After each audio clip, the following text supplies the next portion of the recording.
Thank you all for coming along here. We have a request, please. If you have your phones on, please can you turn them off for our sake. Thank you. That's great.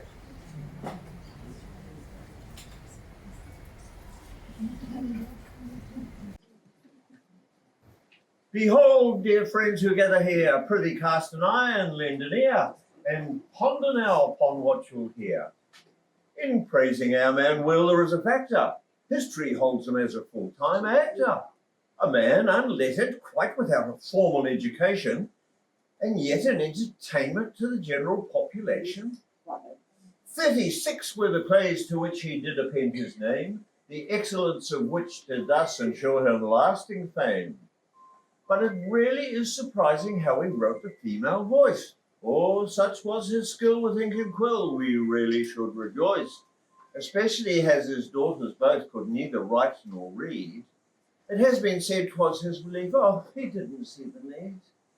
But let us cast all doubts aside and end our perturbations. Let us give praise where praise is due, sincere congratulations.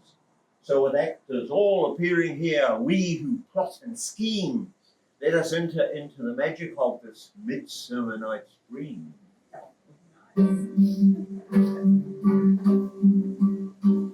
Alas, my love, you do me wrong to cast me off discourteously, for I have loved you so long, delighting in your company.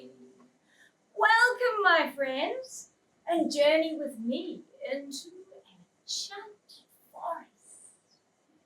But mind you, stay close to me, for there might be sprites and fairies about, looking to do mischief to you and your kin.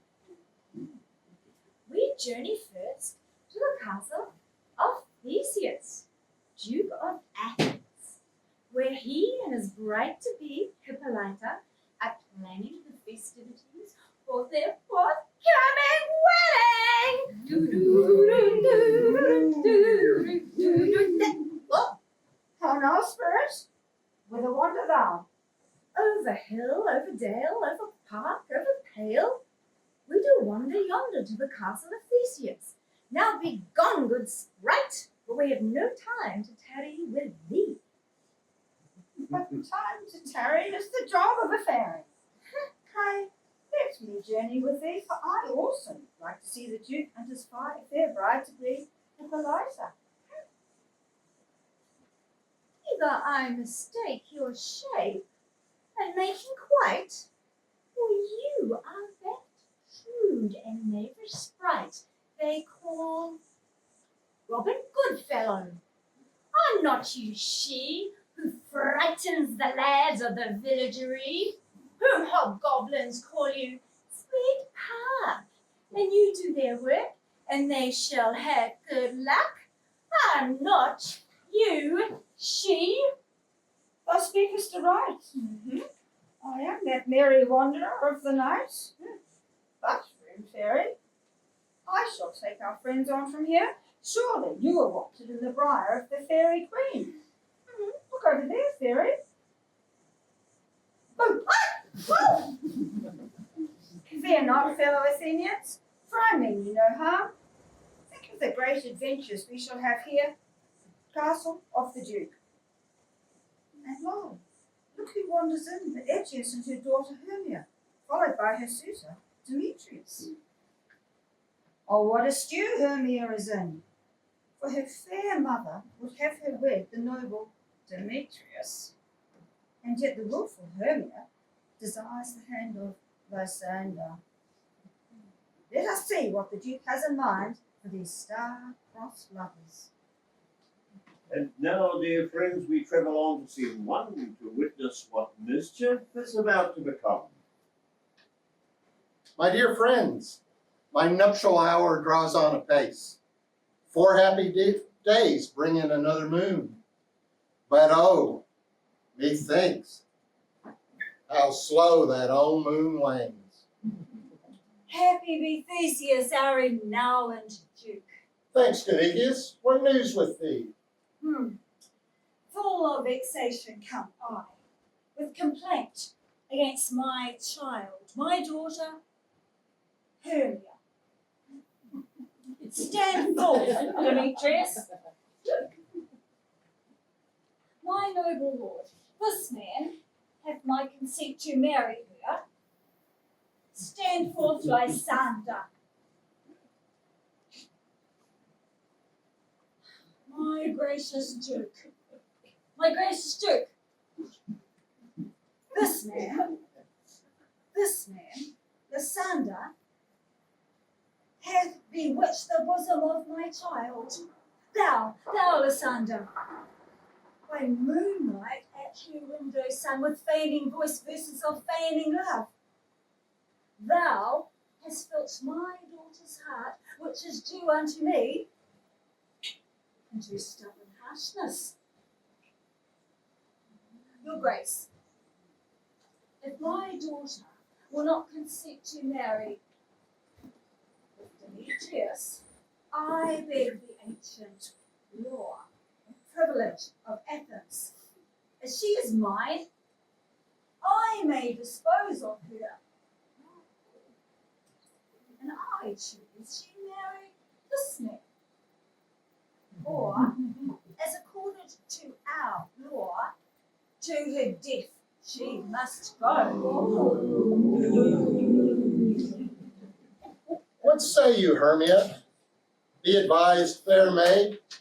To you, your mother should be as a god. Demetrius is a worthy gentleman. So is Lysander. I do entreat your grace to pardon me. I know not by what power I am made bold, but I beseech your grace that I may know the worst that may befall me if I refuse to wit Demetrius. Either to die the death or to abjure forever the society of men. Therefore, fair Hermia, question your desires. For if you yield not to your mother's choice, you shall endure the livery of a nun.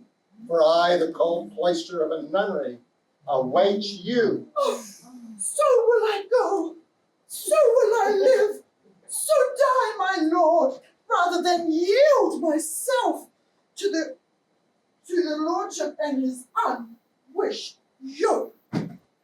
Be not rash in your decision. Take time to pause and consider. And on the day my love and I seal our lives and wedded vows, we shall hear of your decision. On that day you will have three choices before thee. Either die for disobedience to your mother's will, prepare to wed the noble Demetrius, or get thee gone to a nunnery. Relent, sweet Hermia, for why canst thou love me? And Lysander, yield thy crated title to my certain right. You have her mother's love, Lysander. Demetrius, you marry her. Scornful Lysander. True, Demetrius hath my love, and she is mine, and what is mine I bequeath to him. But my lady, I am as well derived as he. My fortunes are fairly ranked as his. And what is more, I am beloved by the fair Hermia. Why should I not prosecute my right? And besides, the noble Hermia did woo another maiden, the fair Helena, and hath won her soul, and she devoutly dotes upon this spotted and inconstant man. I must confess that I have heard as much, and with Demetrius, thought to have spoken thereof, but being over full of self-affairs, my mind did lose it. Ah, yes, but now Demetrius, and Aegeus too, come with me, for I have some private schooling with you both. Oh, with duty and desire we follow thee. How now, my love, why is thy cheek so pale? Dost not thou know that the course of true love never did run smooth? Oh, how to choose love by my mother's eyes? Then choose love by thine own eyes. I have an aunt who has houses remote 7 leagues from Athens, and she respects me like a son. There, gentle Hermia, may I marry thee where the sharp Athenian law cannot pursue us. If thou lovest me, steal from my mother's house tomorrow night, and meet me in the woods, a league outside of town.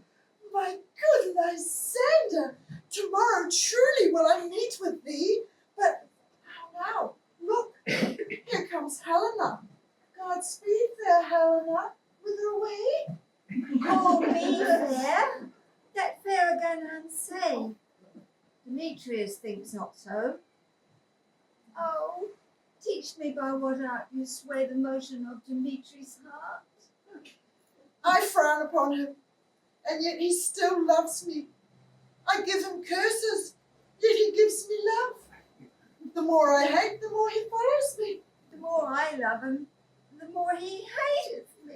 His folly, Helena, is no fault of mine.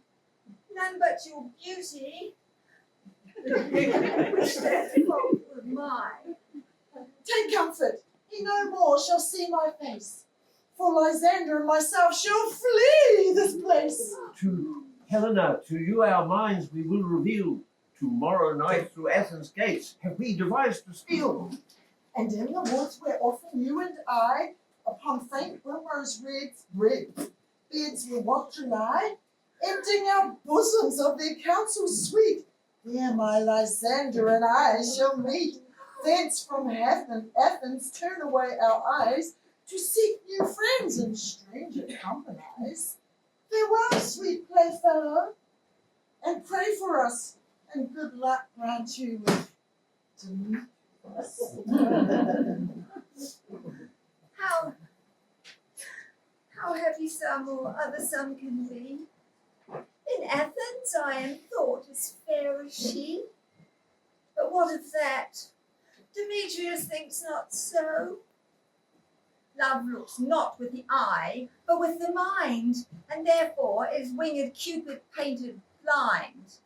Love is said to be a child, for in choice he is so oft beguiled. I will go to Demetrius.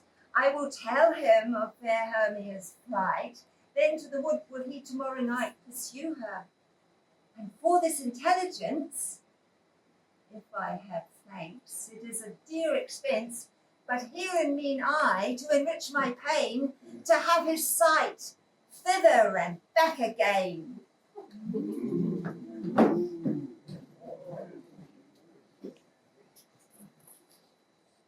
Oh, what mischief is here tonight! But do not think you have yet seen the best of it. Come with me, friends. So far into the forest we journey on to the secret briar of Titania, the queen of the fairies. For Titania is ill met by her love Oberon. For they fight and quarrel as lovers often do. The fairy queen is jealous of Oberon's attention to Duke Theseus, his pride to be Hippolyta.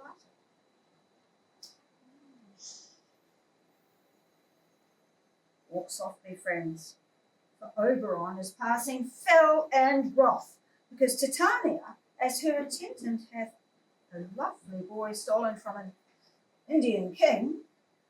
She never had so sweet a changeling, and jealous Oberon would have the child as a knight of his train to trace the forests wild. Come hither, friends, to the bower of the Queen of the Fairies. Now on to the grove of the Queen Fairy and Oberon the King. Oh, most contrary.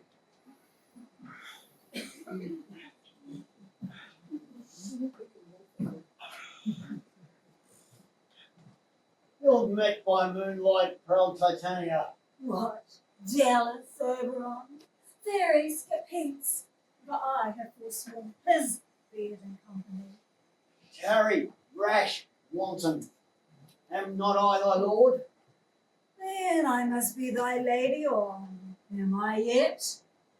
If I am thy lady, why hast thou not forsaken the bouncing bosom of Theseus's future bride? How canst that be? Thus for shame, Titania, glance at my credit with Hippolyta. When I know thy love for Theseus. These are the forgeries of jealousy. To amend it then, it lies in you. Why should Titania cross her Oberon? I do but beg a little changeling boy to be my henchman. Set your heart at rest. The fairyland buys not the child of me. His mother was a virtuous of my order, and in the spice of Indian air full often has she gossiped by my side. But she, being mortal, of that child would die, and for her sake I will not give him up. I will not part with him. Give me that boy, and I will go with thee. Not for thy fairy kingdom. Fairies away. We shall chide downright if I longer stay. Well, go thy way. Thou shalt not move from this grove till I torment thee for this injury. My gentle puck, come hither. Thou rememberest the very time I saw flying between the cold moon and the earth, Cupid all armed, between the cold moon and the earth, Cupid all armed, a certain aim he took and marked I, where the bolt of Cupid fell. It fell upon a little western flower, before milk white, now purple with love's wound. Fetch now that flower, the juice of it on sleeping eyelids laid will make man or woman madly dote upon the next live creature that it sees. Having once this juice, watch Titania while she sleeps, and drop the liquor of it in her eyes. The next thing then she looks upon, be it lion or bear or wolf, or meddling monkey or busy ape, she shall pursue it with the soul of love. See to it that my wishes are done, and what is done are my wishes.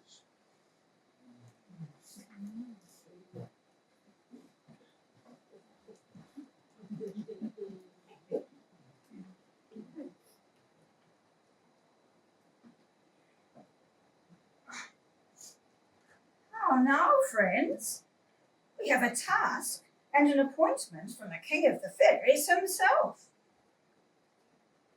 But hearken yonder, I will make myself invisible. Hence come friends from Athens.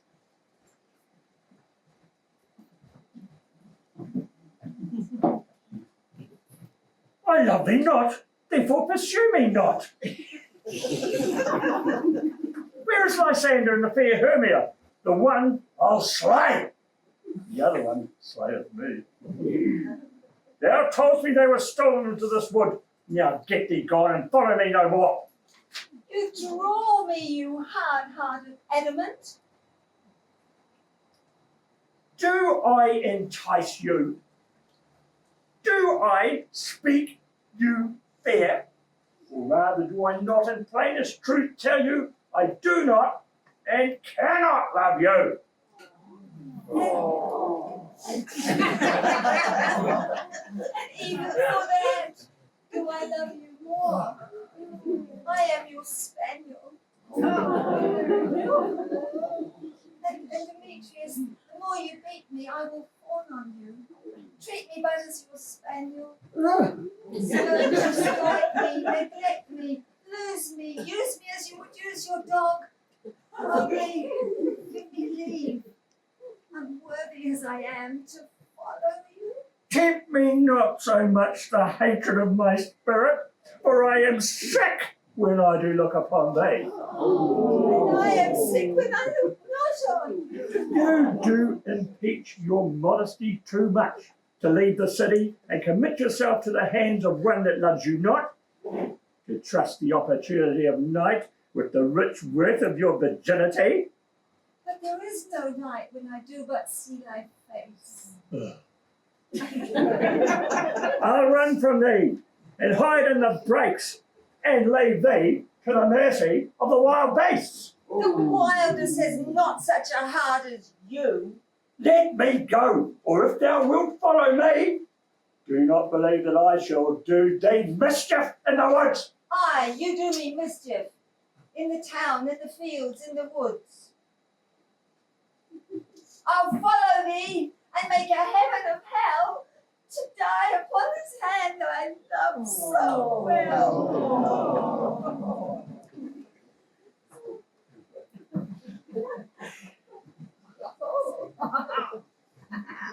Oh no, this is too easy, too fanciful.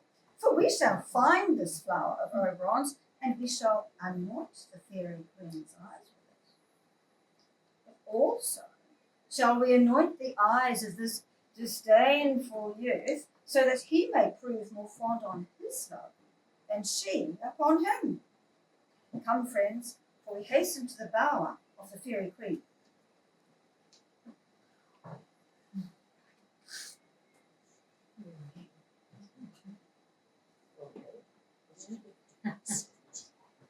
What have we here? Is this not the flower my Lord Oberon did speak of? True, it is purple, as he said. And look, the mark of Cupid's bow. Perhaps it should be tested on one of you.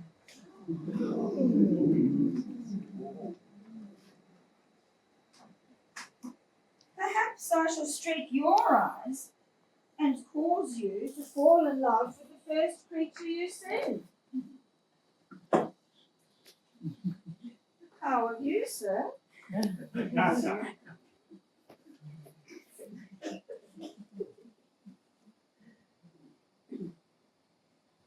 And you, madam?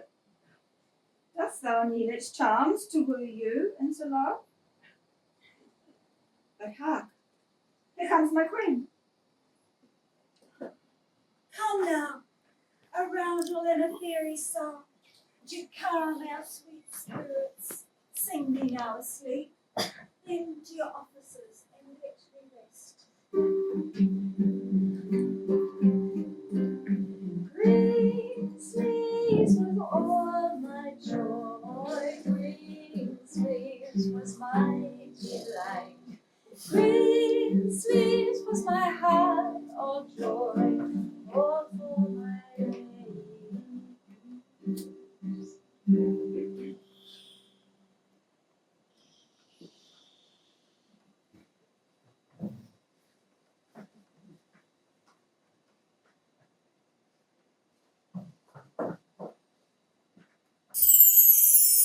What thou seest when thou dost wake, do it for thy true love take.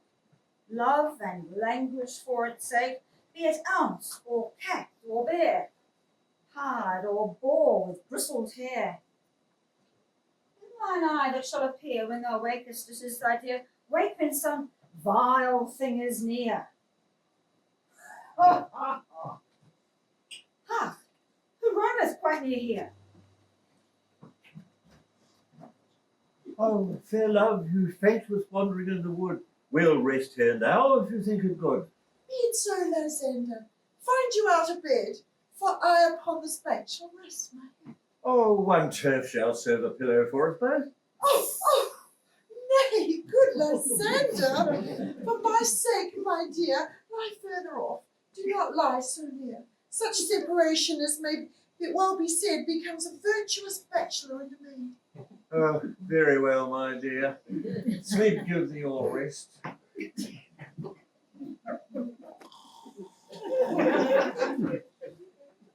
What have we here? More work for Oberon's purple flower?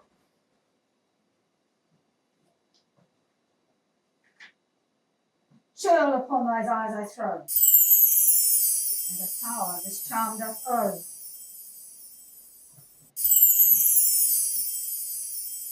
What say you, friends? Shall we deepen the true love that we've been witness to here?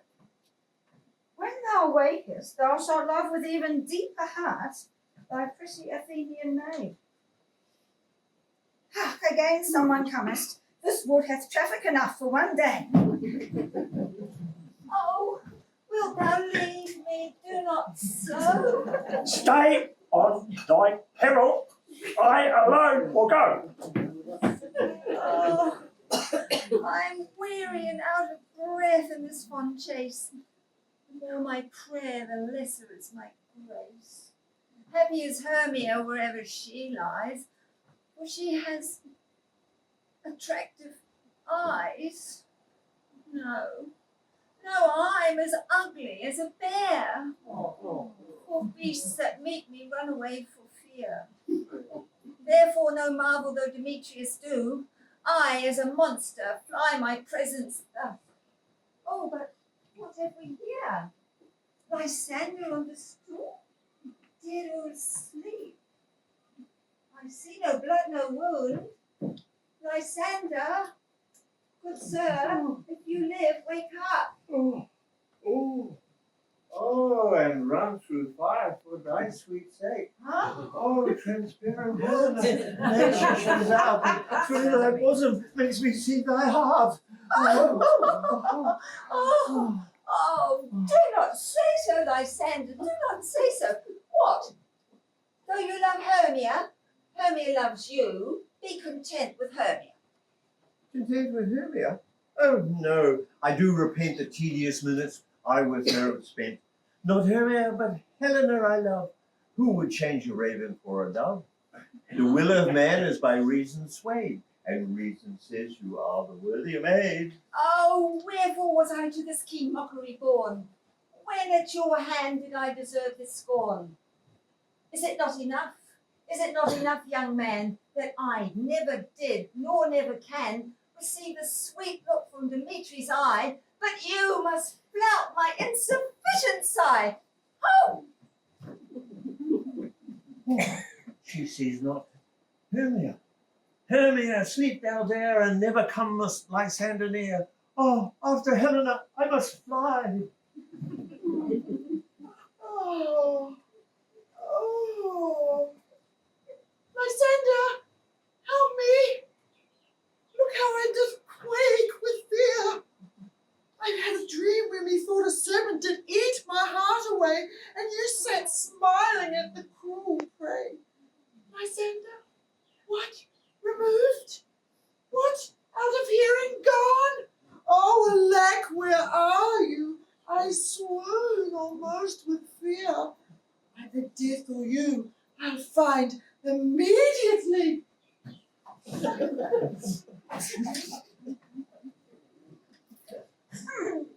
Seems I have caused a mischief by mistake. But who would know the first love he spied would not be his love, but she whom he despised? What? More visitors to this fairy kingdom?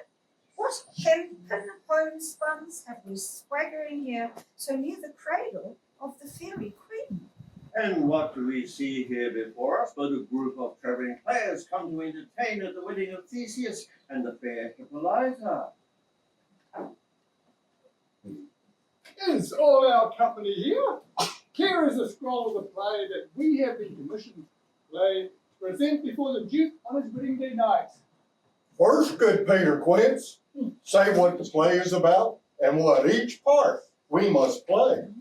Mary, our play is called The Most Lamentable Comedy and the Most Cruel Death of Pyramus and Thisbe. As for the parts, answer as I call your name. Nick Bottom, the weaver.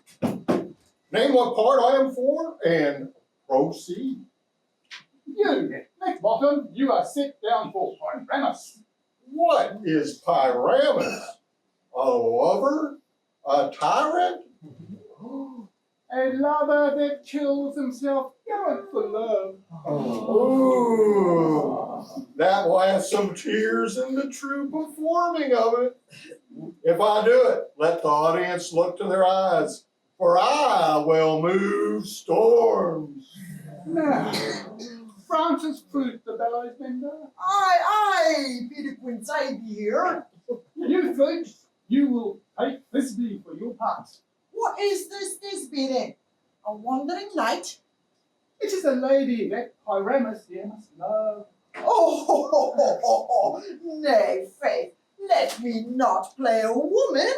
I have a beard coming. Perhaps you shall play it in a mask and hide your face.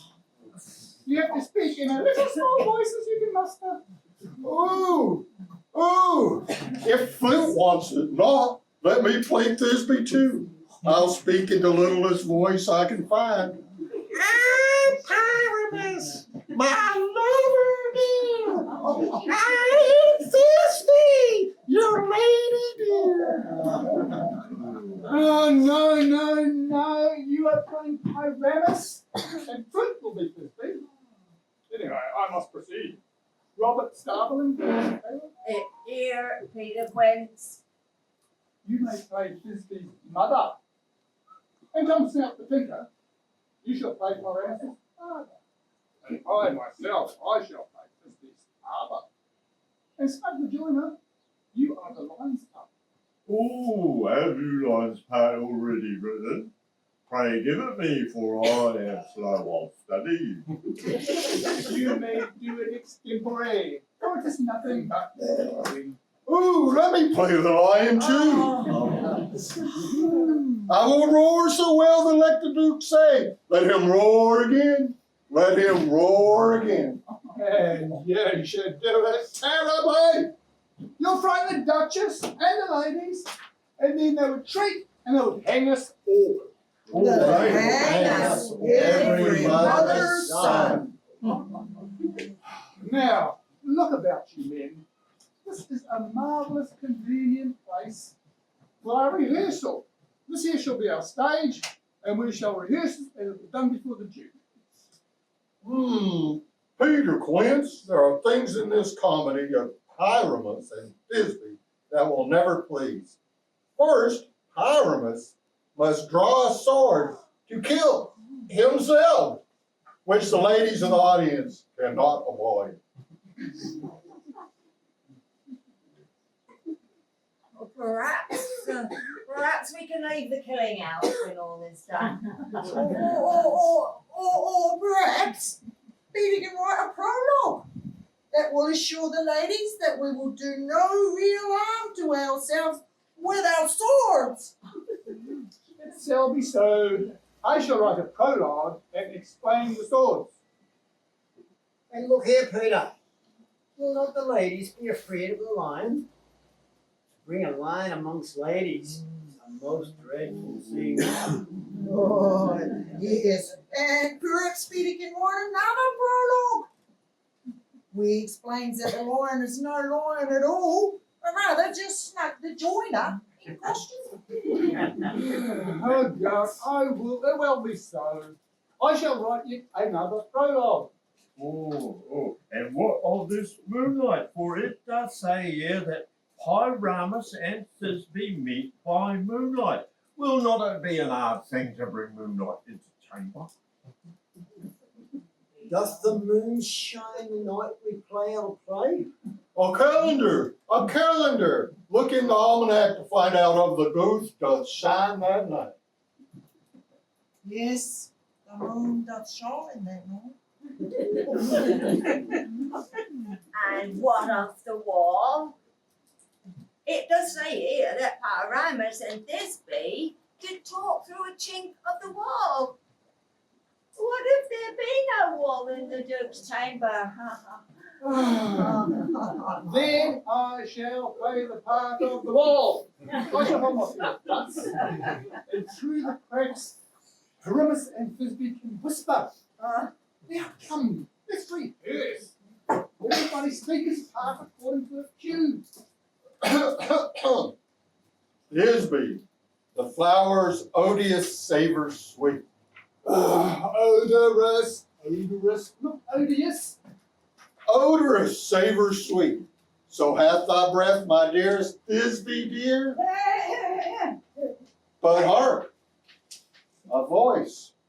Stay thou but here a while, and by I will to thee appear.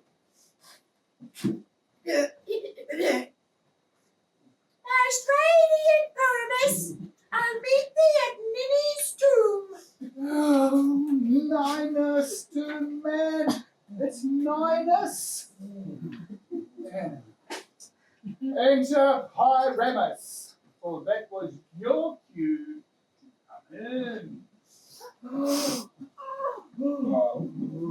If I were fair Thisbe, I were only thine. Oh, what's this? Oh, stranger, Oh, bottom. No, I changed. Fly masters! Why do they run away? This is a knavery of them to make me afeard. They seek to make a pest out of me. But I will not stir. I will walk up and down, and I will sing, so they shall hear that I am not afraid. The woozle cock so black of hue, with orange and tawny bill, the throstle with his note so true, the wren with so little quill. Oh, what angel wakes me from my barren Oh, I pray thee, gentle mortal, sing again. Mine ear is much enamored by thy note. Oh, so is mine eye enfolded to thy shape. I am moved to say, to swear, I do love thee. Methinks, mistress, you should have little reason for that, and yet truth and reason and romance have little meaning tonight. Thou art as wise as thou art beautiful. Not so neither, but when I had wit enough to get out of these woods. No, out of these woods do not desire to go. Thou shalt remain here, for I love thee so. I will give thee fairies to attend on thee, and do thee courtesies. Oh. Come with me to my bower. The moon, methinks, looks with a watery eye. Tie up my love's tongue. Come with me, son.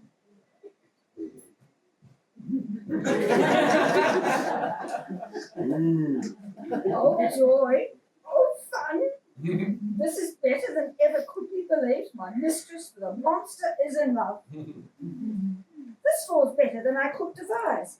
When, in that moment, as it came in jest, Titania awaked, and straightway loved her best. But come, friends, for we must be away, and find what hath become of the Athenian man, followed so close by the lovelorn maid, who is followed closely by another lovelorn man, being followed by one who loves him, and yet he loves her not. Shall we continue? And their fond pageant see. Lord, what fools these mortals be!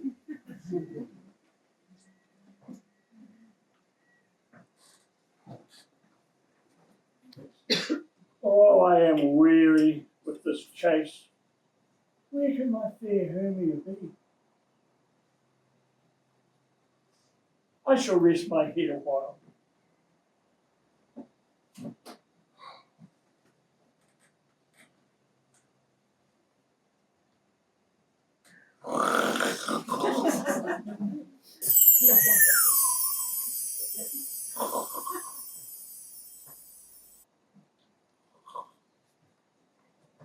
You know I pursue, so why should you think I woo you in scorn? Scorn never comes to tears. Oh, and look, when I think of my love for thee, how do I weep? Oh, Those tears belong to Hermia. Why dost thou put her out of thy heart? oh Hermia, let Demetrius have her. For he loves her, and unlike myself, oh, he loves you not.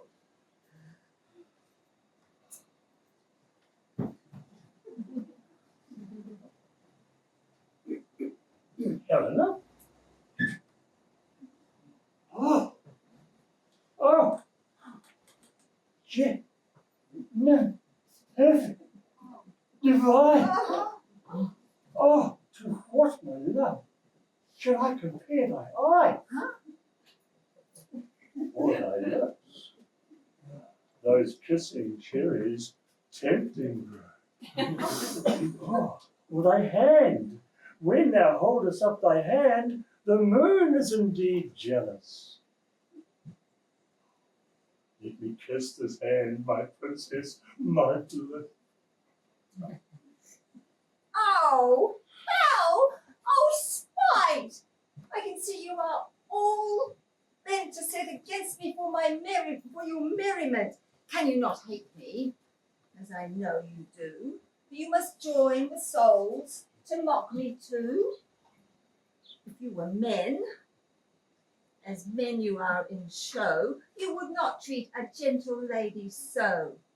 You are both rivals and love Hermia. Now you are both rivals to mock Helena. She's right. You are unkind, Demetrius. Be not so. For you love Hermia. This I know, you know, I know. And here with all good will, with all my heart, in Hermia's love I yield you up my part, and you also, Helena, to me bequeath, whom I doth love and will do unto death. Lysander, I'll keep thy Hermia. I will none if ever I loved her, all that love is gone. And look who comes, to be thou joyful, Lysander, for thy love Hermia draws near. Oh, thou art not by mine eye, Lysander found, but by mine ear. I thank it led me to thy sound. But why unkindly didst thou leave me so? Why, who should stay whom love doth press to go? What love could press Lysander from my side? To fair Helena, whose eyes doth bespeak the night. Why seekest thou me? Could not this make me know that the hate I bear thee made me leave thee so? Oh, you speak not as you think. It cannot be.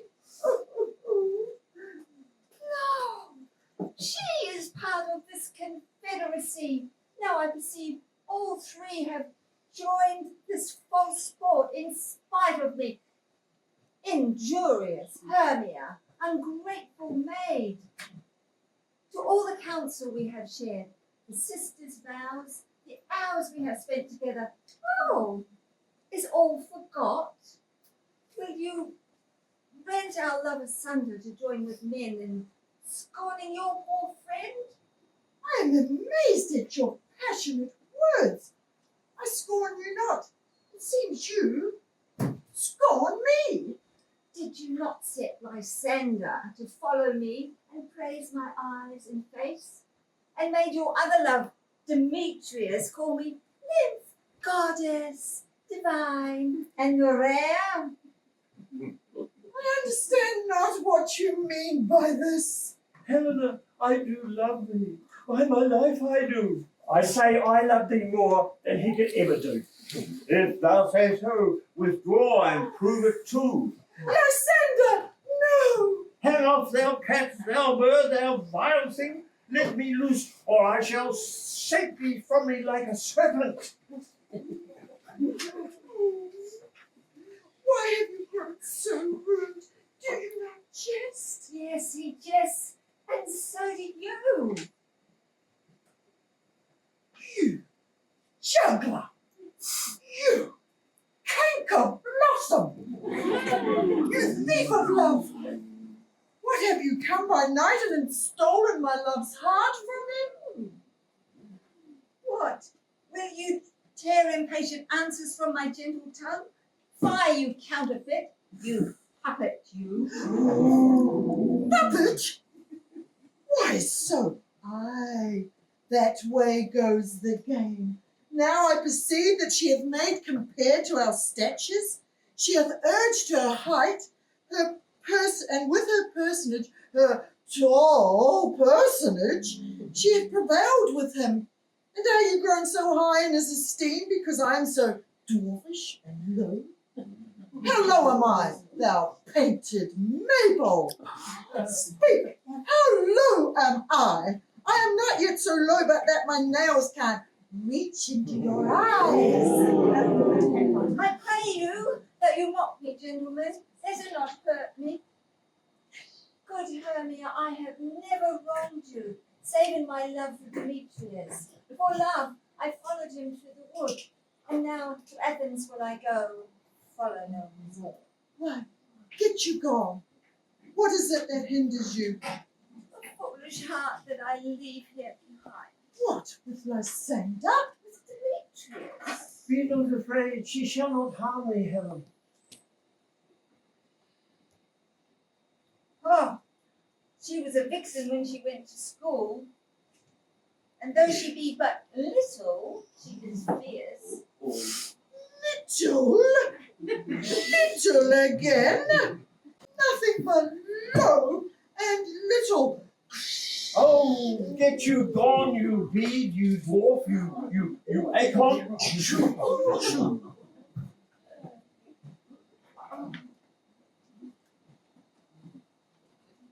These lovers seek a place to fight, and therefore, in the overcast of the night, I will take pity on them and set this thing aright.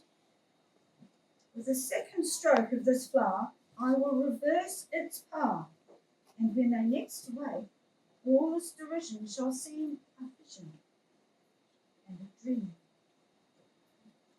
Shh. Here comes one.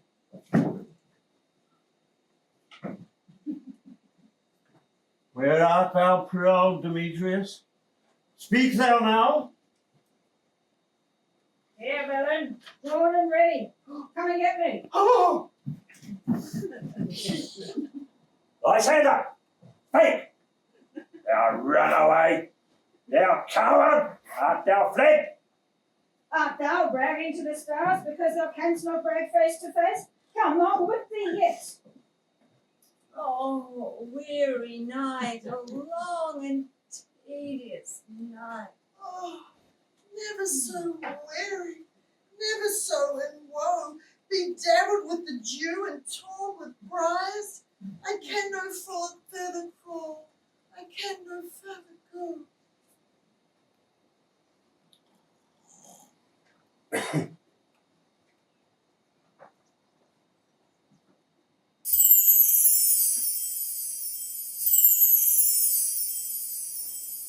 Hence now to the fairy queen I go, to anoint her eyes and save her from the vermin she thinketh she loveth so.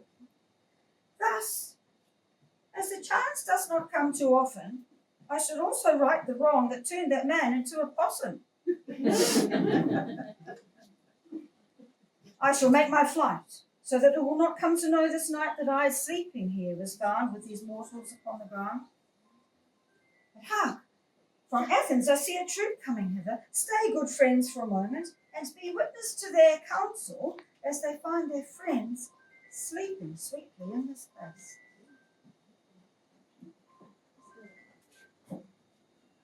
Ah, but soft, what nymphs are these? My lord, this is my daughter, here asleep. And look, there is Cassandra not far off. Where's Demetrius?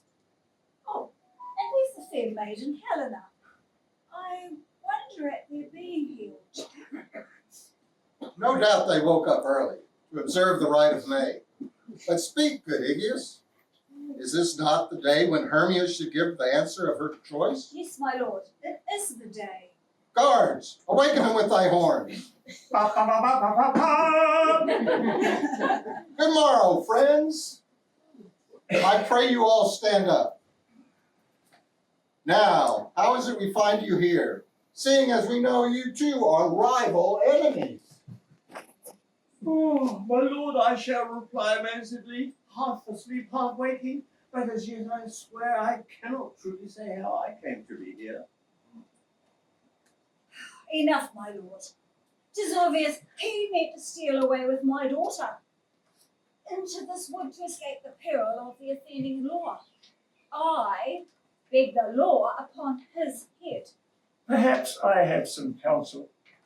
Helena told me that Lysander and my promised one had stolen into this wood, and I, in a fury, hither did follow them.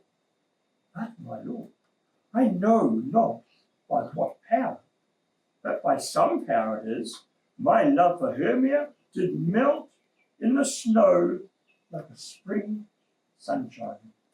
The object and pleasure of my heart is only Helen. To her, my lord, do I wish to pledge my love and will forevermore be true. Tis strange, my lord, of what these lovers speak. My dear Aegeus, 'tis more strange than true. The lunatic, the lover, and the poet are all of the same mind. But all the story of the night told over, and all their minds transfigured so together. 'Tis strange, and yet 'tis admirable. Fair lovers, you are fortunately met for this day. You will join me and my betrothed to be eternally knit, heart to heart, and the vows of marriage. Away with us to Athens. 3 and 3 will hold a feast to celebrate this great occasion. Have all gone? Is all aright? Then why dost thou standeth there? We must tarry into the night to the palace of the Duke of Athens, and be witnesses there to the mirth and merriment which follow a wedding ceremony. Welcome, friends. Here are the lovers full of joy and mirth. Let us have a dance to let love accompany your hearts. Lest my love you do me wrong, to cast me off discourteously, for I have loved you full and long, delighting in your company. Green sleeves was all my joy, green sleeves was my delight. Green sleeves my heart of gold, and for my lady green sleeves. Oh, but my lady green sleeves.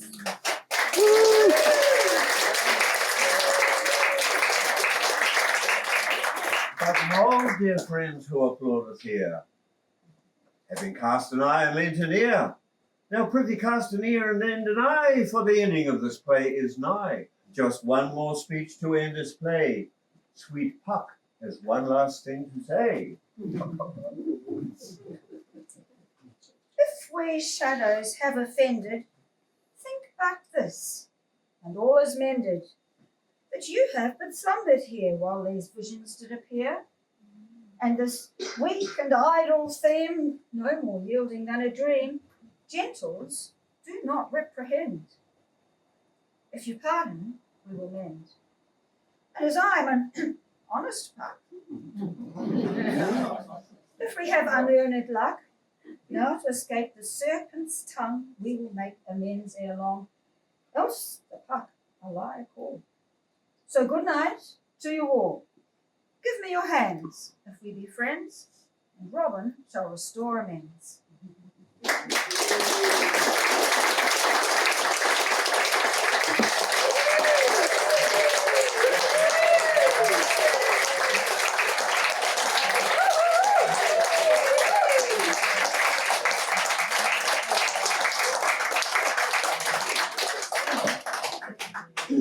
Thank God it's so. I'd just like to, can I have a moment, please? I would just like to thank the cast, because you've all done a tremendous job. Pure amateurs. Absolute, when they started this? Oh, well, no, almost pure. Oh, well, there's another one.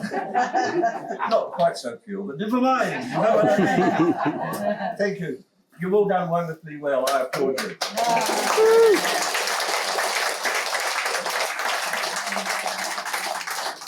We would like to say thank you to the chap who made it happen. Thank you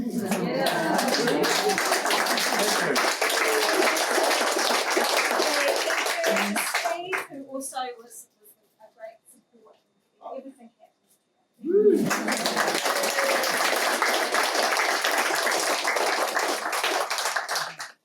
That's it, folks. Thank you.